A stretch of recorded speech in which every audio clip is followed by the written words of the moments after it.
Welcome to another live interview with me, Jonno Proudfoot. This is the Real Meal Revolution channel. And for those of you watching this from the Real Meal Revolution official Banting and Keto Facebook group, welcome. I have a very special guest today, Tertia Beer, of previously South Africa and now Austria. No, not Austria. Yeah, living in Austria. Yeah, living in Austria. Right. Tertia joined us last year and she has now lost 40 kilograms on various programs that we're on, and she is now facing new challenges of keeping the weight off. Welcome back, Tertia. We love you, and I love having these conversations with you. So the challenge is thank you, Jonno. Yes, definitely. Challenge is slightly different now that you're keeping the weight off as opposed to just losing it. Yeah, definitely. I actually found that for me it was a lot easier to lose the weight because I'm used to losing weight. That is sort of a target that I chase, and I find that I've always said once I'm lost the weight, I will start to live. Then when I lost the weight, I realized now I have to start to live, and that now life comes with challenges, and the focus shifts from the food to actually living. And that is where at the moment my challenge lies, is now to live life without that sometime once I'm thin, I will actually have a life. Yeah, it's interesting. Now, I want to ask you quite a lot about that just now, but I'm just going to share the screen again because I don't think anyone saw like each picture in isolation. But this, hang on, let's just go back here. This is a picture from, well, yeah, just tell us about your weight loss history. So there may have been gains and losses before this, but I want to know about the history of yo-yo dieting for anyone who thinks that you like just flipped a coin and one day you would just thin and now you're carrying on with your life. Yes, that was in 2011. That was at my heaviest weight of 134 kilos. That was the December. And that was when I really started to realize I'm going to have to change my lifestyle. And I started really thinking, praying, didn't know what I'm going to do. I realized I had a food problem. Then I heard Prof. Tim Noakes speaking on the ketogenic or the Banting in those years, sort of the Banting diet. That was early 2012. But I didn't believe that I can eat fats because my training just told me low fat, low carb, low everything, you know, sort of. Training? My training as a dietitian. So I'm a qualified dietitian. And that was how we taught our patients or our clients. And that is what I believed I had to do. So I had this absolute fear of including fats into my diet. So, of course, I did a low fat, low carb, low energy, low everything diet. And then I managed to lose 60 kilos in 11 months' time. And that is then the picture, the next picture. That was sort of 2013. And then again, the problem started because I lost the weight, but I was hungry. I was really hungry. My body was fighting me to stay at that weight. It felt to me as if every little small fat cell that is shrinked was sending messages that they are in starvation and that I need to eat to survive. So, of course, not understanding all the psychology or the reasons why I eat, I went back to the food because that was just the easiest way I could handle life again. And as I said in the beginning, I always thought once I'm thin, I'll have a life and all my issues will sort of disappear. And then when I reached that weight, I mean, life was still the same. And I didn't know I didn't have the skills to actually handle the issues. And I just thought I'm a bad person because I can't stay thin. So I just went back into food. My father died. There was a lot of things that went wrong. That was tough. And the only way I knew to cope was with food. So I went back to eating. And so that took you to this picture here, this is quite a few years later. Yeah, that was August in 2020, because we started with lockdown in March in Austria, March 2020, obviously, where everybody's sort of lockdown started. And then it was just so easy to eat. That was just that whole part of being frustrated. I must admit, when I went on that diet plan in 2012, I cut sugars and starches and all kinds of sweetness I cut out because I decided I'm an addict, so I have to avoid sugars. So I never went back to sugar and pudding and chocolates and that. So praise the Lord, 9 years sugar-free, chocolate-free, That's pudding-free, impressive. biscuit-free. But I started to include starches because obviously eventually it's like sugar in your blood. So it sort of gives you the same relief than other food would be. So then I started eating bread. You know, the Austrian people, their breads and their bakes. So I stuck to the breads that I allowed into my plan. And then as I spoke to you the last time, then when COVID hit, I realized that I'm a risk factor, or I'm in a risk group for COVID because of my weight and blood sugars and things like that. So the 24th of, again, I went and I prayed and I said, please, Lord, help me. And then your email miraculously appeared on my computer the next morning, which was like the 22nd of August last year. So well done for the marketing emails. They do reach people. And so then on the 24th, I actually joined and I started with my program with RMR. That photo there is when that was the 3rd of October last year. And that was after I've already lost weight because I actually gained 40 kilos back since 2013. So when I started with you guys, I was 40 kilos heavier than what I was on that middle picture. Oh, okay. So, so hang on. So the middle picture there. Okay, cool. And then so the middle picture, I was 40 kilos lighter than what I was on the next picture. Wow. Yeah. Okay, amazing. And so here you are.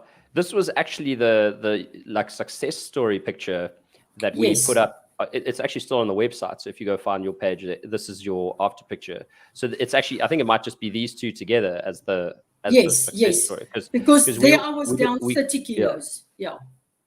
Okay, well, so let's talk about what you did to actually lose the weight now, because you hear, so not too much detail, but like perhaps just a sort of highlights package of what you did to get to your current weight, and then we'll talk about how that's different. Yeah, I joined with the online course, the 12-week online course. So I really listened I joined all the workshops. I went through all the material that was on the program, and I was very strict on the keto diet because for me, I sort of knew this is the solution because I know that's the way that I lose weight, except I added the fats, and that was really hard for me. I really had to, the first 2-3 weeks, I kept on sending email messages and said, well, I really lose weight if I include the fat into my diet. I just couldn't get over this little bit of cream in my coffee and doing my food and butter. So, but I really stick to the prescription that I received on the program. I tracked my food. I was very strict on the diet. I really went for that goal because that was what I wanted to achieve. And after about 6 months, I lost quite a large percentage of the weight. And then my weight, I went into a weight stall. And if it was not because when you started with the original Hero program, where you did the pilot study, I was one of the very fortunate clients to be bullied into joining on the Hero program, and that changed my life. Because I was also then visiting South Africa. It was holiday time. I was in South Africa 3 months on holiday, and I managed to lose 13.5 kilos in those 3 months. On holiday? On holiday in South Africa. Over the festive season. Over the festive season, and that was basically with the support of the Hero group, that commitment that I made. So that was my first Hero group that helped me. And then I did a second one, and then I went into weight stall, and I thought, no, I'm going to give myself a break. And then fortunately, the RMR leaders sort of nudged me, and I joined again, and I did my third Hero group, and that is where I actually got my breakthrough, where I really managed to change my way of eating and my lifestyle. And so that puts you now here, which is, so you're on holiday in South Africa at the moment, and this is a picture of you again. on your holiday. Yeah. History repeat, and still losing weight on holiday in South Africa over the season. Yes. That's awesome. Okay, and so now you're at the goal weight. That's right? Yes, 40 kilos down. Yes. So, and then, but now in between this, I'm trying to figure out, like, okay, well, let's go into what you are doing now. What are some of the things that are challenging you that perhaps weren't challenging you when you were actually losing weight? Okay. When I was losing weight, what I realized, I am a very goal-orientated person, but at that stage, I was very fixed on the outcome goal, because that to me was, once I get that weight off, that's where life is going to start. And I was definitely motivated, shall I say, from the people's input in my life from the outside. Yes, you are looking good. What are you doing? You're losing weight. It's like you have this group of cheerleaders around you to get the weight off. So I found that quite easy. I was motivated. I knew what I had to do. And then once I've lost the weight and I started with stabilizing, the belief system that I can lose weight, but I can't stay thin, started to boycott me. It was as if my old way of stinking thinking came back, where I just started this fear. I went through my cupboard and I started getting rid of the bigger clothes. And I thought, I can't do this. What if I gain weight again? So suddenly all these old fears and insecurities started to come back. And I realized after 40, 50 years of being on a diet, I'm suddenly not on a diet anymore. I am now in life. And I just have to keep on eating my banting way in a normal way, and I have to start to live life. And I think that's where the challenges start. So I'll stop you there, because that's a really interesting point, because you say that you are eating the banting way, but in your mind, you're not seeing it as being on a diet. So maybe you could explain what it means to be, because I've heard that you're either on a diet or off a diet your whole life until you decide to reframe it. So what does being on and off a diet mean to you, and how is that different to what you're experiencing now? I think in the beginning for me, the whole idea of a diet was I must be hungry, I must be starving, I must feel depressed and deprived. And then on the banting or the keto diet, the RMR meal plan, I never really felt the hunger. I never really felt the craving while I was in that process of losing the weight. And strangely enough, once I sort of achieved that magical number on the scale, I was suddenly hungry. I started to crave. It was as if because suddenly I wasn't focused on how much I'm eating. I'm just eating the keto way. So it's not like I have to restrict myself to lose weight. I just have to now eat normal. When I'm hungry, I should eat, and I should learn to understand my body. And suddenly it was as if my body was just telling me, but Shane, you're hungry. You have to eat more. You're not eating enough.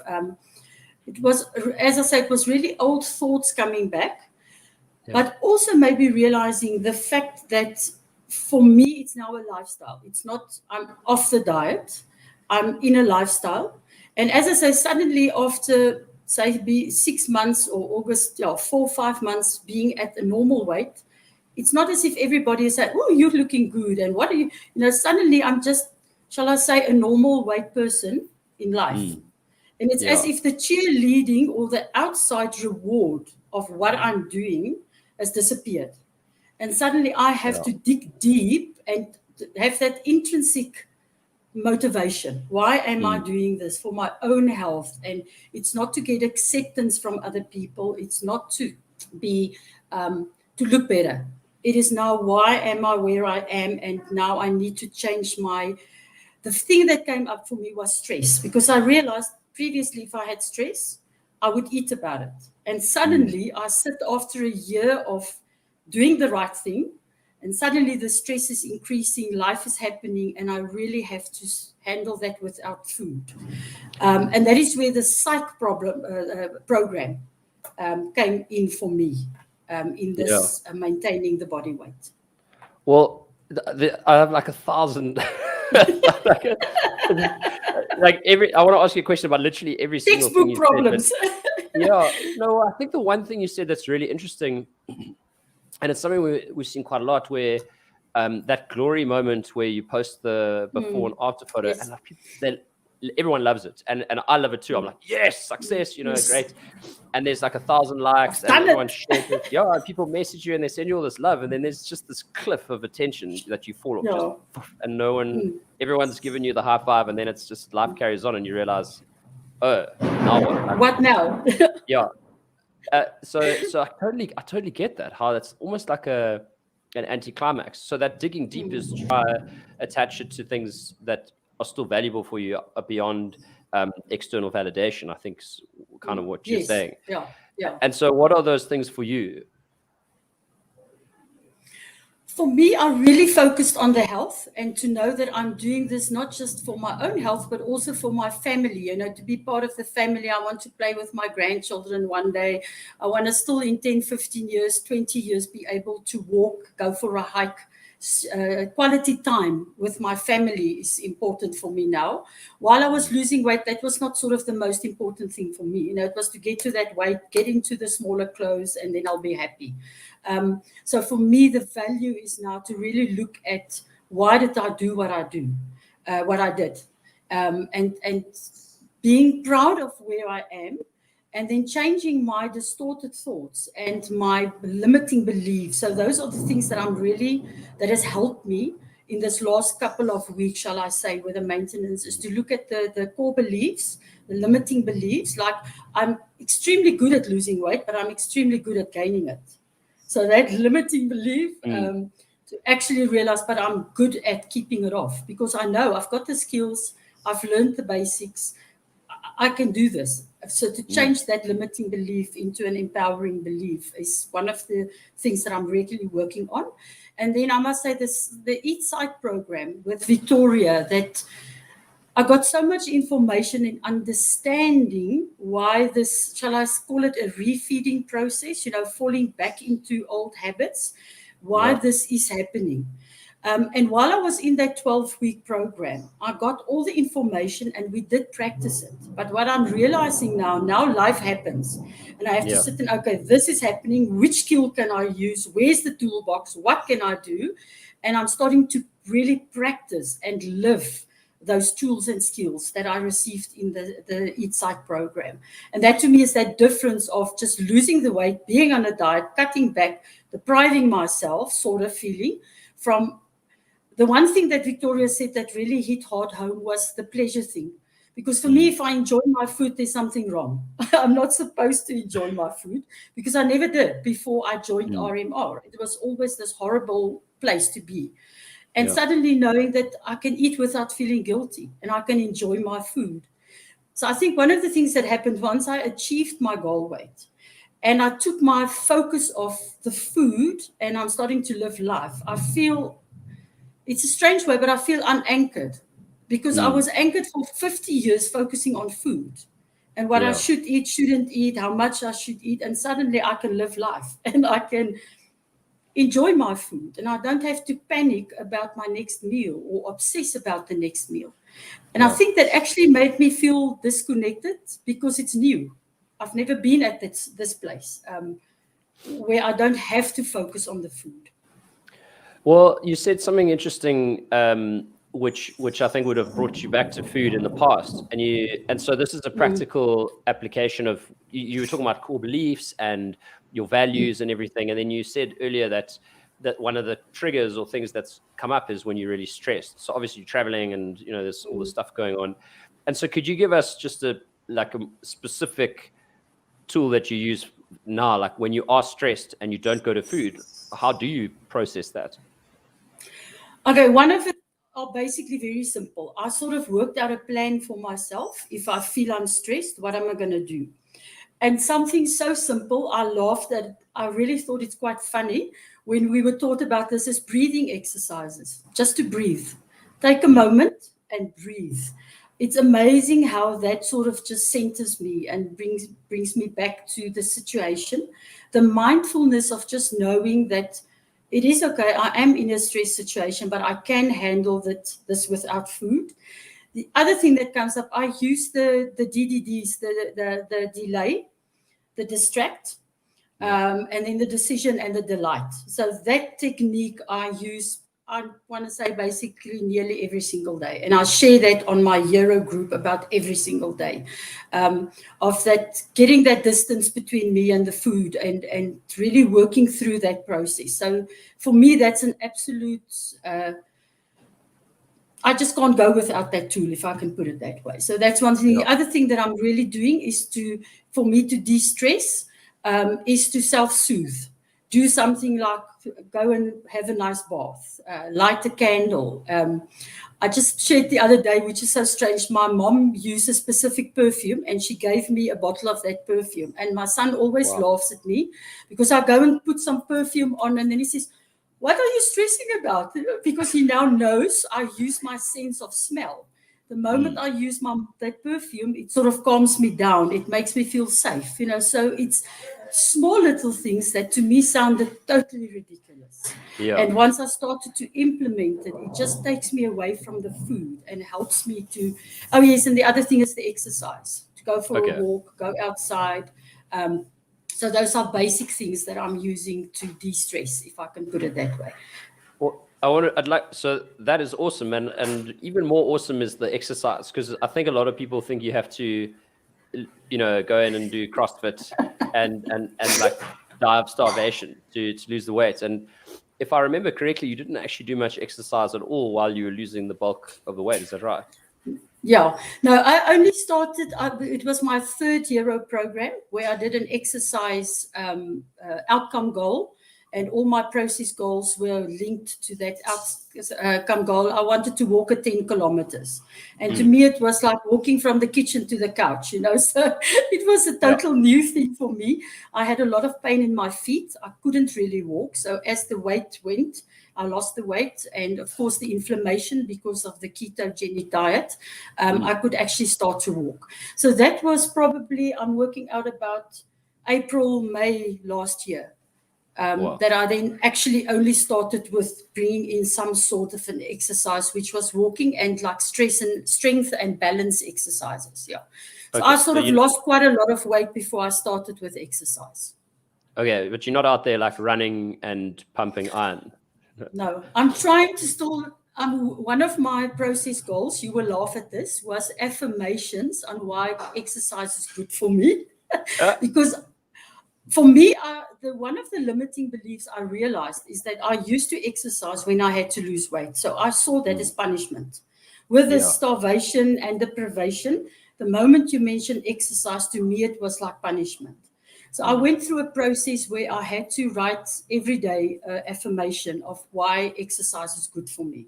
And it was so interesting, for example, they say certain exercises help with the navigation system in your body, keeping balance, being able to walk. It works against Alzheimer's. So, of course, at my age of being 60, the memory part of the exercise was, so I didn't really focus on it makes my muscles strong or, keeps my metabolism going.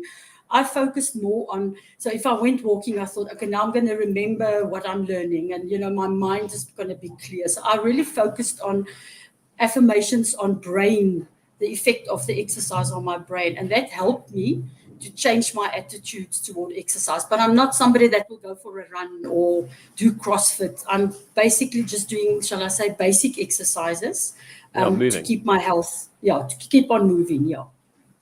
Oh, it's amazing. And something so unique, we always say you got to find what works for you. And I think people think that's like conceited or like, some like find what works for you, but stick to it 100%. And like the perfume example and associating exercise with memory, the associating exercise with memory is a brilliant example of reframing, which I think is something that you would have learned on the Eat Psych program. Yes.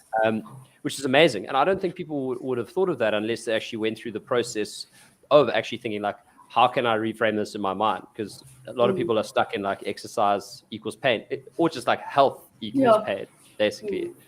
That's amazing. So you did the psychology of eating program or eating psychology transformation program, and that's where a lot of the affirmations and everything come from.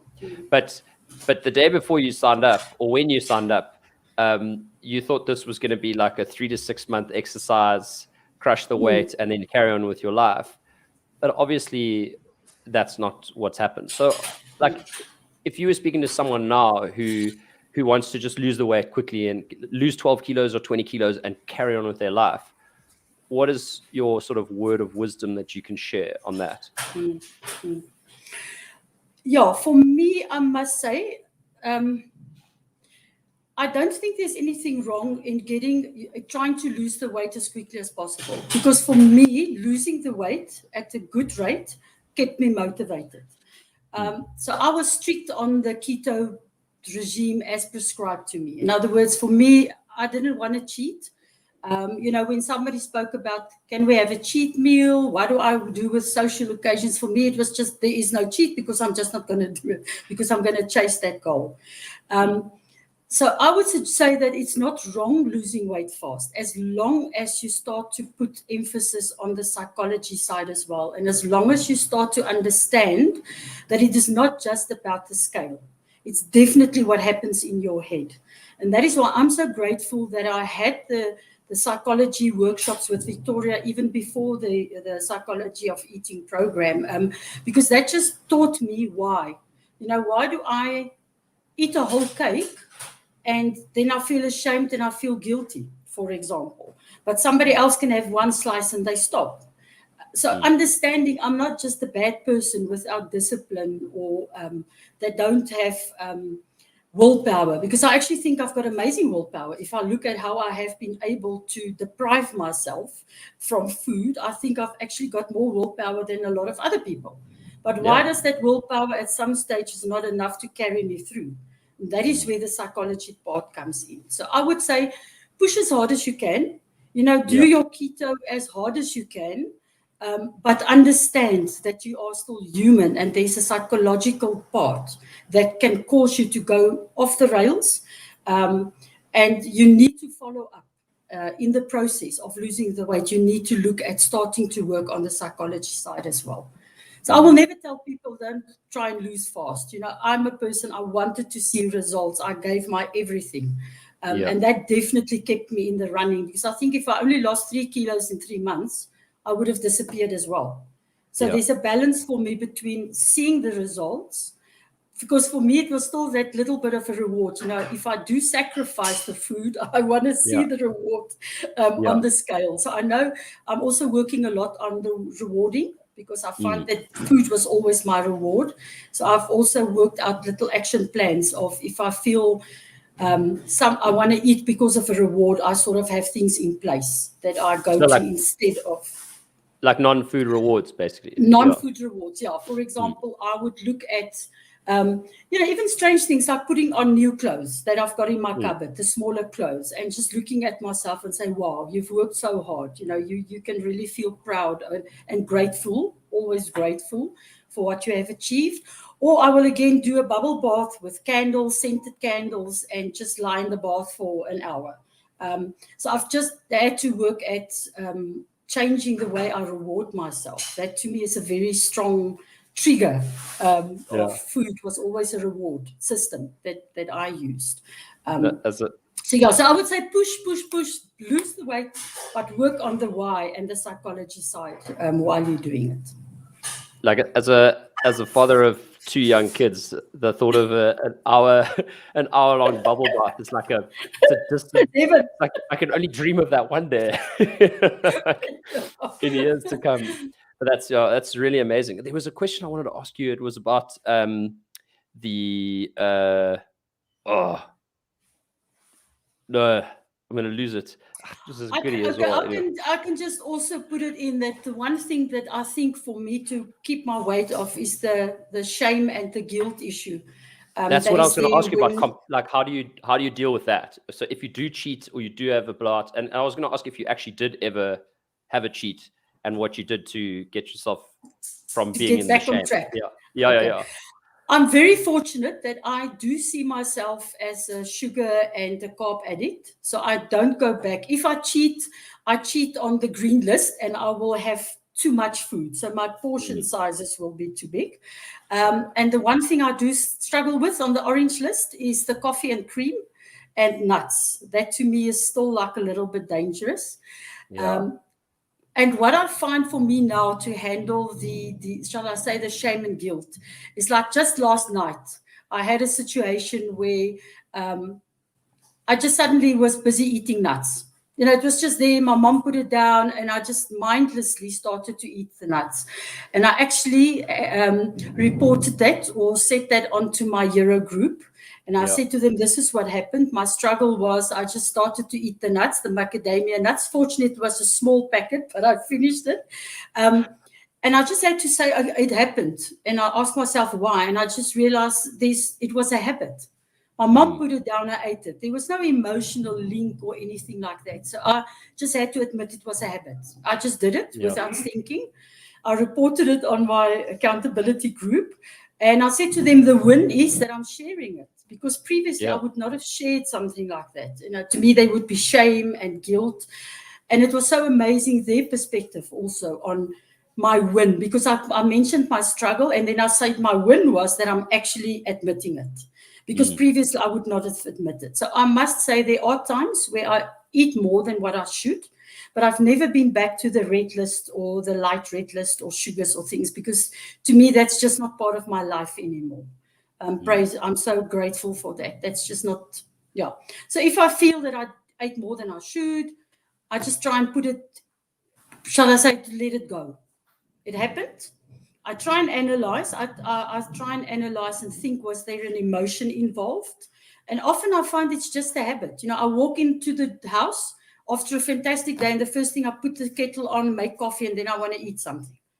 Yes. There's no emotion. It's just a habit. Yeah, that's 40, 50 years of kind of doing that. That's just, that's what you do.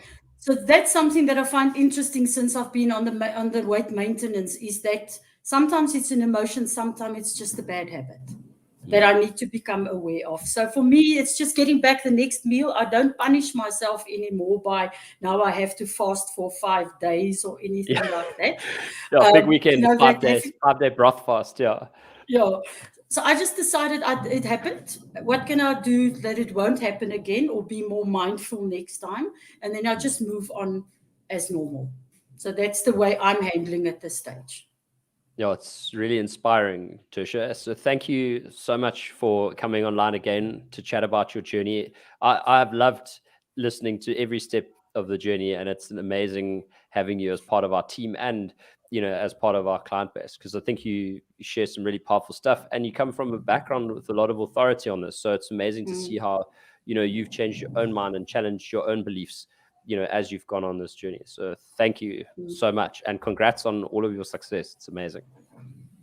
Thank you very much. I can just say thank you to each and every team member of RMR. And I keep on saying to you, thank you that you haven't given up on the company. So please just keep on going, because this is like a lifeline to me.